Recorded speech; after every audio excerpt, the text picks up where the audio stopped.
இருநாள் அரசுமுறை பயணமாக குவைத் சென்றுள்ள பிரதமர் மோடி 2ஆம் நாளான ஞாயிற்றுக்கிழமை குவைத் பிரதமர் ஷேக் அகமது அல் அப்துல்லா அல் அகமது அல் சபாவை சந்தித்து பேச்சுவார்த்தை நடத்தினார். அப்போது அரசியல், வர்த்தகம், முதலீடு, எரிசக்தி பாதுகாப்பு, சுகாதாரம், கல்வி, தொழில்நுட்பம், கலாச்சாரம் உள்ளிட்ட துறைகளில் ஒத்துழைப்பை வலுப்படுத்துவதற்கான திட்டங்கள் குறித்து இரு தலைவர்களும் விவாதித்தனர். பேச்சுவார்த்தைக்கு பின்னர் இரு நாடுகளின் தலைவர்கள் முன்னிலையில் பல்வேறு புரிந்துணர்வு ஒப்பந்தங்கள் பரிமாறிக்கொள்ளப்பட்டன.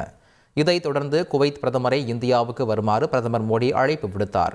மேலும் எரிசக்தி பாதுகாப்பு, மருத்துவ சாதனங்கள், உணவு பூங்காக்கள் உள்ளிட்ட துறைகளில் புதிய வாய்ப்புகளை ஆராய குவைத் முதலீட்டு ஆணையம் மற்றும் பிற பங்குதாரர்கள் அடங்கிய குழுவை இந்தியாவுக்கு வருமாறு பிரதமர் மோடி அழைப்பு விடுத்தார்.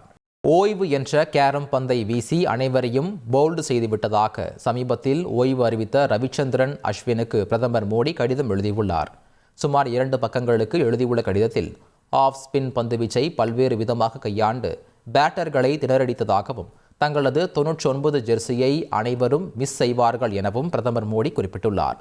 பாகிஸ்தானுக்கு எதிரான T20 உலகக்கோப்பை போட்டியில் சாம்பியன்ஸ் டிராபி மற்றும் இந்திய சுற்றுப்பயணத்திற்கான இங்கிலாந்து ஆடவர் கிரிக்கெட் அணி அறிவிக்கப்பட்டுள்ளது. நீண்ட இடைவேளைக்கு பிறகு அனுபவ வீரர் ஜோ ரூட் ஒருநாள் போட்டிக்கான அணியில் இடம் பிடித்துள்ளார்.